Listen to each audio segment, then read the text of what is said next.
Good evening, children. Once again. And comfortably sit first. Sit comfortably. And the children, those who are back, please come forward. జీవితంలో ముందుకు రావడానికి ఎప్పుడు రెడీగా ఉండాలి నాన్న. Don't go back. Come come. One. రండి. ఇంకా ఎవరు చేసుకుంటారు? మీరు వచ్చి ఫార్వర్డ్. ఫస్ట్ సీట్ రండి. Come come come. Yes. This side. This side. మా కొత్తగా వచ్చే వాళ్ళు వచ్చి ఫ్రంట్గా కూర్చోండి. Yes. Yes. Your attention, please.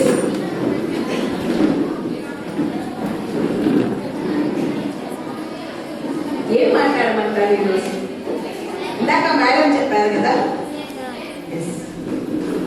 ఇది ఇటువంటి సంఘటనలు మనకి చుట్టుపక్కల ఎటు చూసినా జరుగుతూ ఉంటాయి.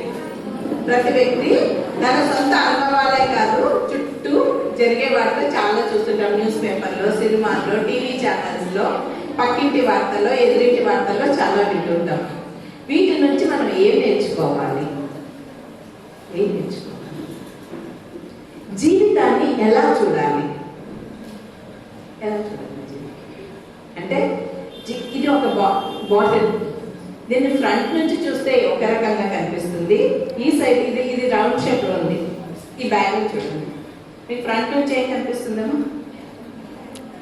బ్యాక్ నుంచి ఇలా ఇలా, పై నుంచి డిఫరెంట్. అంటే ఒక దాన్ని మన బర్డ్ ఐ వ్యూలో, అంటే పై దృష్టితో చూస్తే, అన్ని రకాలైన దృష్టితో చూస్తే దీని యొక్క స్వరూపం వేరు. మనం ఆలోచించినట్టు చూస్తే దీని స్వరూపం వేరు. ఇదేముంది? చిన్న బ్యాగ్, ప్లాస్టిక్ బ్యాగ్. అబ్బా, మంచి కంపెనీ, ఎంత కాస్ట్లీ బ్యాగ్. ఇవన్నీ బ్యాగ్ తెలుసా? కాదు, మనకు తెలుసు. మనం ఎలా అనుకుంటే ఇది అలా కనిపిస్తుంది. జీవితం కూడా అంతే. మనం ఎలా అనుకుంటే జీవితం అలాగే కనిపిస్తుంది. So how we have to take the life, this is more important. మనం ఎప్పుడైతే ఈ పర్స్పెక్టివ్ నేర్చుకుంటామో జీవితంలో ఎప్పుడు మనకి ముందుగా సాగిపోతూనే ఉంటాం, వెనక్కి రా. పహియా దేకర్ సీకో ఆగే బన్నా అంటారు. అంటే ఒక చక్రాన్ని చూసి జీవితంలో ముందుకు పోవడం నేర్చుకో అంటారు. జీవితాన్ని ఎందుకు జీవిత చక్రం అంటారు? ఎప్పుడైనా విన్నారా? లైఫ్ సైకిల్, జీవిత చక్రం. అంటే వ్యక్తి ఎప్పుడు ముందుకే పోవాలి, ఆగిపోకూడదు. న్యాచురల్ గా నీకు ఒక కాల్ వస్తుంది, అంతవరకు నువ్వు నీ ప్రయత్నంలో ముందుకు పోతూనే ఉండాలి. నీ జీవితంలో ముందుకు పోతూనే ఉండాలి. You don't know what has return tomorrow. So అది చూడడానికి నువ్వు ఎప్పుడు నీ శక్తులను కూడగట్టుకొని ముందుకు వెళ్తూ ఉండాలి కదా. Yesterday is a waste paper, tomorrow is a question paper, today is a news paper. Read it, know it, utilize it. Waste paper ఏం చేసుకో. మీకు తెలియని క్వశ్చన్లో మీరు ఏం చేయకూడదు, ఏం చేయలేదు. కాబట్టి ఏం చేయాలి? ఎలా మన జీవితాన్ని మనం తీసుకోవాలి? సో మీకు కొన్ని వర్డ్స్ ఉంటాయి, నెగిటివ్ వర్డ్స్. నో అనే పదం ఎప్పుడైనా విన్నారా? నో స్పెల్లింగ్ ఏమో. మనకి ఏదైనా నో అంటే తెలుగు భాషలో మనకు నచ్చని ఒకే ఒక పదం నో. అడిగిన దానికి అమ్మ నో అని చెప్పకూడదు, నాన్న నో అని చెప్పకూడదు. ఏమడితే అది తీసేయాలి నాన్న. ఏం చెప్తే అది వడ్డీ పెట్టాలి అమ్మ. ఎన్ని మార్కులు అడితే అది 4 మార్కులు టీచర్ వేయాలి. నో అని చెప్పకూడదు. ఇంకా తర్వాత ఇందాక మేడం చెప్పారు, లవర్ మనం మహేష్ బాబు ఫ్రెండ్ ఇస్తే మహేష్ బాబు, దేవరకొండ ఫ్రెండ్ ఇస్తే దేవరకొండ, వాళ్ళు నో అని చెప్పకూడదు. ఇంకా ఏదనుకున్నా మనకు నో ఉండకూడదు. ఆ పదం వింటేనే మనకు నచ్చదు.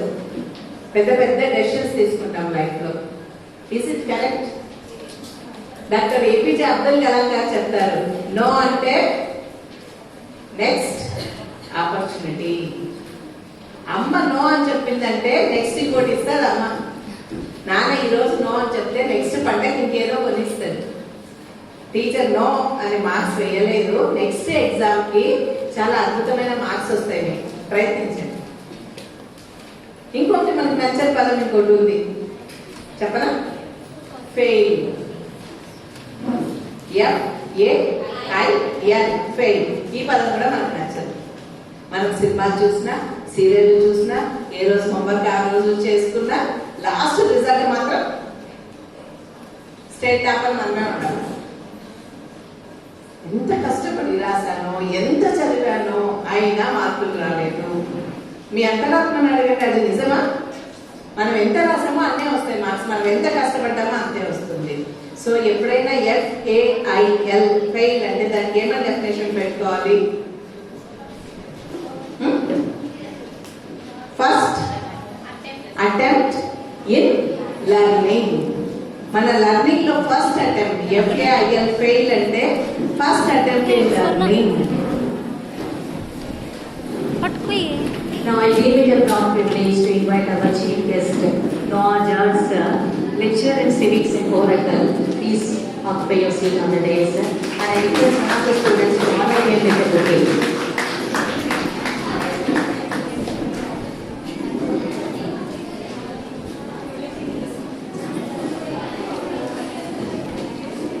Thank you, sir. But we can continue. Yeah. ఈ నో అని ఎవరైనా చెప్పినా, ఫెయిల్ అనేది మనం ఎక్కడైనా ఎదుర్కొన్నా, మనం ఎక్కడికి వెళ్తాం? ఎండ్కి వెళ్తాం. ఇంకా వద్దు, ఈ స్కూల్ వద్దు, ఈ కాలేజ్ వద్దు, ఈ లైఫ్ వద్దు కదా. What is end? Effort never dies. నువ్వు చేసే ప్రయత్నం ఎప్పటికీ చావదు. అది నీ జీవితంలో నీకు ఎక్కడో ఒక చోట నీది పనికి వస్తుంది. ఇది ఎండ్కి మీనింగ్ ఇది. సో నో లైఫ్లో ఎదుర్కొన్నా, ఫెయిల్ లైఫ్లో ఎదుర్కొన్నా మనం ఎండ్ని గుర్తు చేసుకోవాలి. ఎండ్ అంటే ఎఫర్ట్ నెవర్ డైస్. నా ప్రయత్నం ఎప్పటికీ ఫెయిల్ కాదు, నేను ఖచ్చితంగా సాధిస్తాను, జీవితంలో నా లక్ష్యాన్ని నేను చేరుకుంటాను అని గుర్తుపెట్టుకుంటారా? ఒకసారి చెప్తారా అందరూ? What is no? What is fail? In learning. What is end? ఈ సందర్భంగా మీరు ఎప్పుడు పుస్తకంలో పుస్తకంలో రాసుకొని ఎప్పుడు గుర్తుంచుకోవాల్సిన ఒక మంచి రచయిత, దురదృష్టవశాత్తు అందరినీ మనం అతన్ని కోల్పోయినాం. అతని వాక్యాలు కొన్ని చెప్తాను, మీరు రిపీట్ చేస్తారా? ఎప్పుడు ఒప్పుకోవద్దురా ఓటమి,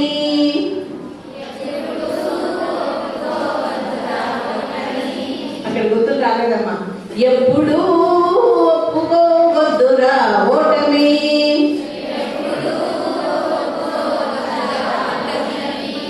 ఎప్పుడు విశ్రమించవద్దురా ఓరిమి,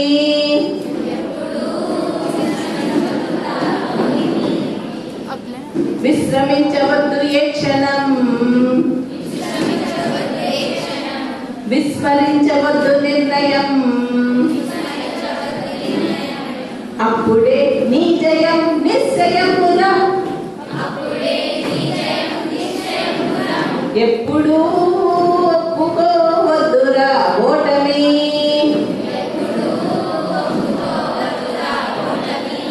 నీకి ఎంత పెద్దదైనా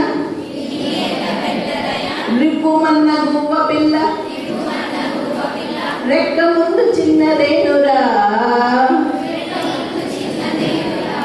సంద్రమెంత పెద్దదైనా ఈదుతున్న చేప పిల్ల, మొక్క ముందు తక్కువేనురా,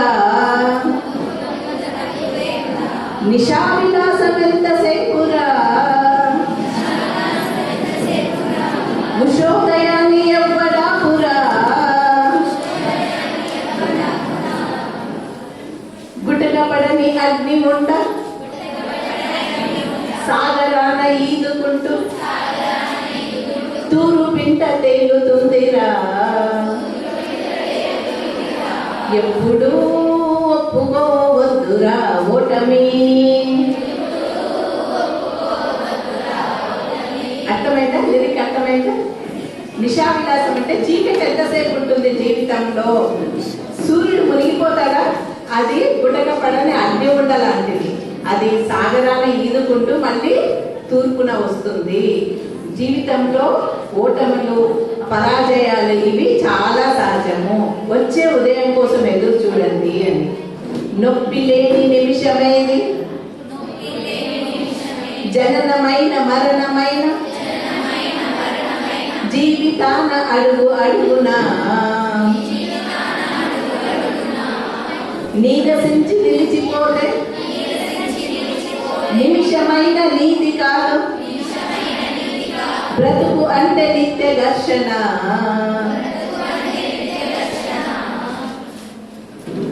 దేహముంది, ప్రాణముంది. Only biochemistry students alone you go because you have a guest lecture. Remaining students please stay back. Okay? They have a guest lecture. Sorry for the inconvenience. Please come forward. దేహముంది, ప్రాణముంది, నెత్తులుంది, సత్తు ఉంది. ఇంతకంటే సైన్యం ఉండునా? ఎప్పుడూ ఒప్పుకోవద్దురా ఓటమి. మీకు అందరి దగ్గర స్మార్ట్ ఫోన్స్ ఉంటాయి, లేదంటే ఈ పాట లిరిక్ ఎక్కడైనా డౌన్లోడ్ చేసుకొని వింటూ ఉండండి. చాలా ఉత్తేజకరంగా ఉంటుంది. మనకి ఓటమి ఎదుర్కొనే శక్తే ఉండదు. జీవితంలో వచ్చే చిన్న చిన్నవన్నీ మీరు ఎదుర్కోండి, వాటికి ఎదురు నిలబడండి, సమస్యలను అర్థం చేసుకోండి. ఖచ్చితంగా ఖచ్చితంగా గెలుపు మీదే, గెలుపు మీదే. ఇన్స్పైరింగ్ స్టోరీస్ చూడండి, జీవిత చరిత్రలు, లివింగ్ లెజెండ్స్. ఎప్పుడో మనం చూడని వాళ్ళు కాదు, మన చుట్టూ ఉన్న వాళ్ళు చాలా మంది సక్సెస్ఫుల్ పీపుల్ ఉంటారు, వాళ్ళ గురించి చూడండి. కేఎఫ్సి చాలా మందికి ప్యాషన్, బా కేఎఫ్సి ఒకసారి తినాలి, కేఎఫ్సి తినాలి అని. ఆయన జీవిత చరిత్ర చూడండి, 70 ఏళ్లలో ఆయన సక్సెస్ అయ్యారు. 70 ఏళ్లలో జీవితం అంతా ఆయన ఎదుర్కొంటూనే ఉన్నారు, ఓటములు ఎదుర్కొంటూనే ఉన్నారు, ఓటమి ఎదుర్కొంటూనే ఉన్నారు. అటువంటి వాళ్ళ జీవితాలు చూసి మనం చాలా ఇన్స్పైరింగ్ గా చూడాలి. మీకు ఫుడ్ అంటే ఇష్టం అవన్నీ చూస్తుంటాం కానీ చెప్తున్నాం. ఎప్పుడైనా దశరథ్ మాంజీ స్టోరీ చూసారు? ఎప్పుడైనా విన్నారా పేరు? Who is Dashrath Manjhi? వినాలి, తెలుసుకోవాలి ఇట్లాంటి వాళ్ళ కథ. జార్ఖండ్ లో ఒక మారుమూల ప్రాంతానికి చెందిన వ్యక్తి దశరథ్ మాంజీ అంటే. ఆయనకు చదువు రాదు, పెద్ద స్కిల్స్ లేవు, ఆయన భాష తప్ప వేరే భాష తెలియదు, వాళ్ళ ఊరు తప్ప వేరే ఊరిని చూడలేదు. ఆయన ఏదో ప్రపంచాన్ని చూసి నేర్చుకున్నాడు, చదువుకున్నాడు అనేది ఏమీ తెలియదు ఆయన. వాళ్ళ ఊరిలో ఒక కొండ ఉండేది, ఏ పనికి వెళ్ళినా ఆ కొండను దాటి వెళ్ళాల్సి వచ్చేది ఆయన. ఆయన కదా ఊళ్ళో అందరూ. ఒకసారి ఆయనకి భోజనం తాగడానికి ఆయన భార్య వచ్చి కాలు జారి కింద పడుతుంది. తర్వాత ఆయన రోజంతా ఆయన ఫుడ్ ఉండదు. తర్వాత ఆమె అనారోగ్యంతో మరణిస్తుంది. ఆయన కనిపిస్తుంది, ఇంతమందికి శ్రమించే ఈ కొండ అవసరమా మనకి అని. ఒక మామూలు వ్యక్తి, ఒక కొండ. ఆయన ఏం చేయడు, ఆయన దగ్గర 2 మేకలు ఉంటే దాన్ని అమ్మేసి ఒక సుత్తి 2 మేకలు కొనుక్కుంటారు. అందరు ఎక్కడ పోతున్నారు అంటారు, కొండను కొట్టే పోతున్నాను అంటారు. వాళ్ళు ఊరంతా నవ్వుతుంది, అరే నువ్వు ఒక మనిషిని రా, కొండరా అది అన్నాను. ఏం పర్వాలేదు అని వెళ్ళి దాని దగ్గరికి వెళ్ళి కొట్టడం మొదలు పెడతాడు. అలా 1 రోజు కాదు, 2 రోజులు కాదు, 3 రోజులు కాదు, 12 సంవత్సరాలు, 365 రోజులు, 24/7. అలసిపోతే నిద్రపోయినాడు, మళ్ళీ పొద్దులేసి పని చేసుకున్నాడు. వేరే ఏమీ తెలియదు. ఆయన చేసేదాన్ని చూసి చూసి చూసి ఇన్స్పైర్ అయ్యి కొంతమంది ఆయన కింద ఫుడ్ పెట్టారు, ఆయన కింద షెల్టర్ ఏర్పాటు చేశారు. కానీ ఒక్కడే ఆ కొండను మొత్తం తోచి ఆ ఊరు చుట్టూ 50 కిలోమీటర్లు తిరగాల్సిన దానిని 15 కిలోమీటర్లు చేశారు. అప్పుడు ఆయన లైఫ్ లైట్లోకి వచ్చాడు. ఆ కొండను పూర్తిగా కొట్టేసినాక ఆయన గురించి బయట తెలుసు. అప్పుడు కలెక్టర్లు వచ్చారు, మంత్రులు వచ్చారు, అందరూ వచ్చారు, పూలదండలు ఇచ్చారు, సన్మానించారు. కానీ ఆయన శ్రమించేటప్పుడు ఆయన ఒక్కడే, ఆయనతో తోడున్నది ఆయన ఆశయం. అదే చెప్పాను, దేహం ఉంది, ప్రాణం ఉంది, నెత్తులుంది, సత్తు ఉంది, ఇంతకంటే సైన్యం ఉంటుందా? మనిషి తలుచుకుంటే సాధించలేనిది ఏదీ లేదు. Because life is so precious.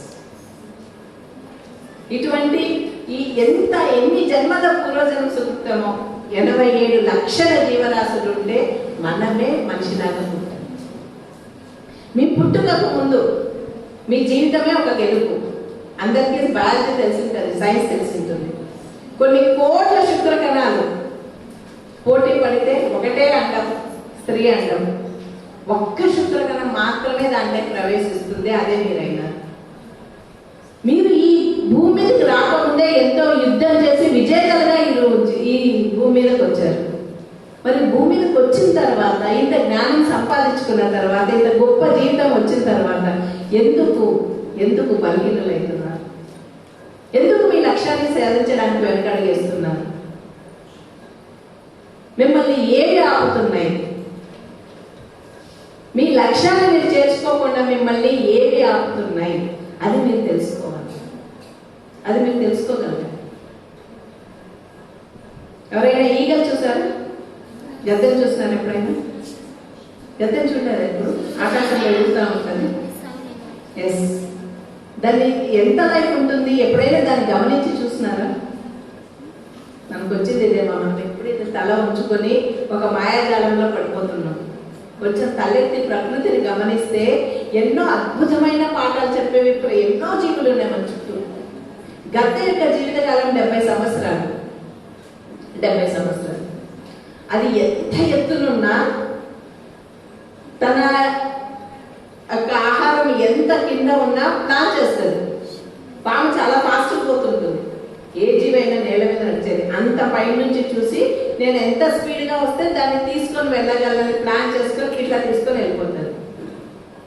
అటువంటి గద్ద వర్షం వచ్చినప్పుడు వర్షం కంటే పైన ఎగరడం నేర్చుకుంటుంది. మబ్బుల కంటే పైన ఎగురుతుంది. మబ్బులు కింద ఉంటాయి కదా మనం తడిచిపోయేది, దాని పైన ఎగురుతుంది. ఇంకా అద్భుతమైన క్వాలిటీ ఏమంటే 40 సంవత్సరాల గద్దకి జీవితం వచ్చిన తర్వాత దానికి అవి పెరిగిపోతుంటాయి కదా, ఈగలు పెరిగిపోతాయి అన్నమాట. అప్పుడు కళ్ళ మీద అంతా ఈగలు పెరిగి ఆ కళ్ళ మీద రెప్పల మీద అడ్డపడుతుంటాయి దాన్ని వేటాడకుండా. ఇంకా ఏమవుతుందంటే శరీరం ఎక్కువ బరువు అవుతుంది. ఈగలు పెరిగి ముందు పరిగెత్తినంత వేగంగా పరిగెత్తలేదు. దాని కాలి గోర్లు చాలా షార్ప్గా ఉంటాయి. దేన్నైనా ఇట్లా పట్టుకొని చీల్చి తింటా ఉంటుంది. అటువంటి కాలి గోర్లు ఏమైతాయంటే పెరిగి వంకర వెళ్ళిపోతాయి. అంటే దాని జీవితమే ప్రమాదంలో పడిపోయింది. ముందులాగా చూడలేదు, చూసినా పరిగెత్తలేదు, అంటే ఆకాశంలో ప్రయాణించలేదు, ఆహారం దొరికినా దాన్ని చీల్చి తినుకోలేదు. అప్పుడు గద్ద ఏం చేస్తుందంటే ఏదో ఒక దూరం ప్రాంతాలకు వెళ్ళిపోతుంది. ఎన్ని రోజులు వెళ్ళిపోతుంది అంటే 6 నెలలు పోతుంది. 6 నెలలు వెళ్ళిపోయి కొండ ప్రాంతంలో కూర్చొని ఫస్ట్ ఏదో దొరికిన ఎక్కడో చచ్చిపోయిన జీవులు ఏదో ఒకటి దొరికిన కొంచెం ఆహారంతో అది తిని తన ప్రాణాన్ని నిలబెట్టుకొని ఫస్ట్ తన ముక్కుని వేసి బండకేసి ఇట్లా గీకుతుంది. ఆ షార్ప్ గోకి ముక్కు ఊడి కింద పడిపోతుంది. అంత పెరిగిన ముక్కు. తర్వాత ఆ ముక్కు చిన్నగా పెరగడం మొదలవుతుంది. పెరిగి కొత్తగా కత్తి లాంటి మొనలాంటి ముక్కు తయారవుతుంది. ముక్కు వస్తుంది. ముక్కు వచ్చేంత వరకు వెయిట్ చేస్తుంది. దాదాపు 3 నెలలు టైం పడుతుంది ఆ ముక్కు వచ్చేది. ఆ ముక్కు వచ్చినాక ఏం చేస్తుందంటే ఆ షార్ప్ ముక్కుతో తన కాలి గోర్లను కొట్టదు. టప్ అని కొట్టి ఒక్కొక్క గోరుని పీకేసుకుంటుంది. అట్లా 10 గోర్లను తీసేస్తుంది. అవి పెరగడానికి ఇంకొక 3 నెలలు పడుతుంది. ఆ తర్వాత ఆ కాలి గోర్లతో ఆ ముక్కుతో తన చుట్టూ ఉన్న ఈగలని కొట్టి పీకేస్తారు.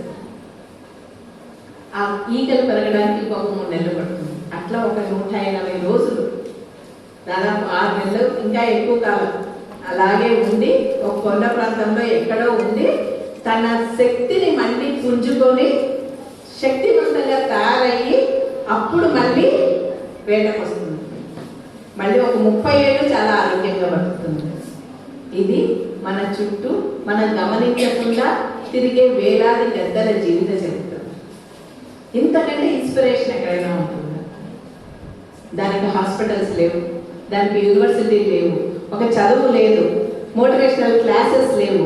దాని జీవితాన్ని బాగా జీవించాలి, జీవితాన్ని సక్సెస్ఫుల్ గా జీవించాలనే ఒక జీవిత పాఠంతో గద్దర్ల బతుకుతుంది. అటువంటివి ఎన్ని ఉన్నాయో ఈ ప్రకృతిలో. ఒక్కసారి మనసు తెరుచుకొని మన జ్ఞాన చక్షువులను బయట తెరిచి చూస్తే ఇట్లాంటి వేలకు వేల ఎగ్జాంపుల్స్ మనకు కనిపిస్తాయి. వాటిని మనం గమనించాలి, పాఠాలు నేర్చుకోవాలి. ఈ చదువు ఇదంతా మీరు చదువుకుంటున్నారు అంతే, ఇది చదువు అంతే. వ్యక్తి జ్ఞానాన్ని సంపాదించాలి. జ్ఞానం అంటే ఏంటి? ఏదైతే చదువు ఉందో ఆ చదువులో ఏం అవసరమో ఏది అవసరం లేదో వదిలేయగలగడం జ్ఞానం. Knowledge, wisdom. మనకి విజ్డమ్ కావాలి. ఇప్పుడు గద్ద ఎట్లయితే తనకు అనవసరమైనవన్నీ వదిలేసిందో అది మనము నేర్చుకోవాలి. మీకు అనవసరమైనవి ఏమి? ఇప్పుడు మీ లక్ష్యం ఏంటి? కాలేజ్కి ఎందుకు వస్తున్నారు? ఏం సాధించడానికి వస్తున్నారు? ఏం నేర్చుకోవడానికి వస్తున్నారు? అదొక్కటే మీ లక్ష్యం. అది కాక మిగతా అనవసరమైన విషయాలు, హీరోలు, హీరోయిన్లు, పక్కింటోళ్ళు, ఎదురింటోళ్ళు, రోడ్లో పోయేవాళ్ళు, వాళ్ళ జీవిత చరిత్రలు, వీళ్ళ జీవిత అనవసరమైనవి, సీరియళ్ళు, డాక్టర్ బాబు ఏమవుతాడు, దీపక్ ఏమవుతుందో, ఇవన్నీ ఇంపార్టెంట్ కాదు. మనకి ఇంపార్టెంట్ కాదు. They are just to come and go. మనం వస్తుంటే ఎన్నో వెహికల్స్ పోతుంటాయి.